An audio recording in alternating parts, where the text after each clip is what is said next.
नवा वर्षाच्या स्वागतासाठी पर्यटकांची गोव्याप्रमाणेच रत्नागिरीला सुद्धा पसंती वाढते। रत्नागिरी जिल्ह्यातील किनारे पर्यटकांनी फुल झालेत, तर मुंबई पुण्यासह पश्चिम महाराष्ट्रातून हजारो पर्यटक या ठिकाणी दाखल झालेत। दापोली, गुहागर आणि रत्नागिरीला पर्यटकांनी पसंती दिली आहे। दापोलीतील समुद्र किनाऱ्यांवर वॉटर स्पोर्ट्स सुरू असल्यामुळे आता या ठिकाणी पर्यटकांचा ओढा अधिकच वाढलाय। दरम्यान गणपतीपुळे समुद्र किनाऱ्यावरून आढावा घेतलाय आमचे प्रतिनिधी अमोल कलये यांनी। आपण गणपतीपुळे समुद्र किनारे जर पाहिले तर मोठ्या प्रमाणात पर्यटकांची गर्दी आपल्याला पाहायला मिळते। इथं फक्त धमाल, मस्ती आणि मजा केली जाते।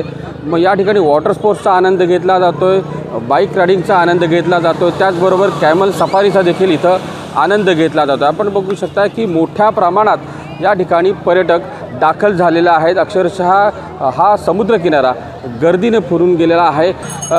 ताई, तुम्ही कुठून आहात, कशा पद्धतीने एन्जॉय करताय, काय सांगाल? नमस्कार सर, आम्ही पुण्यावरून आलो आहे, शिक्रापूरवरनं, आणि खूप दिवसापासून आम्हाला समुद्रावर यायचं होतं। सो हा आमचा फर्स्ट टाईम आहे, पण आम्ही खूप एन्जॉय केलं। ही माझी मुलगी आहे छोटी, रुही।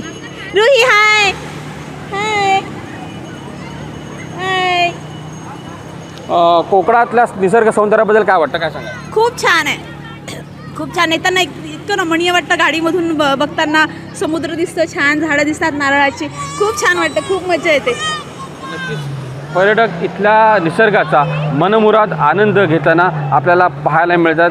लाखोंच्या संख्येनं पर्यटक हे सध्या कोकणामध्ये दाखल झालेले आहेत।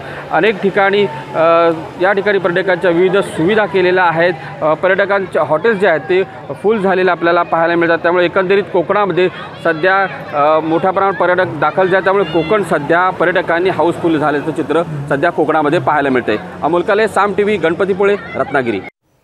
तर आपण पाहतोय नवा वर्षाच्या स्वागतासाठी साईनगरी सुद्धा सज्ज झाली आहे। शिर्डीचं साई मंदिर आज रात्रभर खुलं राहणार आहे। लाखो भाविक आज शिर्डीमध्ये दाखल झालेत आणि गर्दी टाळण्यासाठी मंदिर प्रशासनानं हा निर्णय घेतलाय। मध्यरात्री देखील साईंचं हे दर्शन घेता येणार आहे, त्यामुळे साई भक्तांमध्ये मोठा उत्साह पाहायला मिळतोय।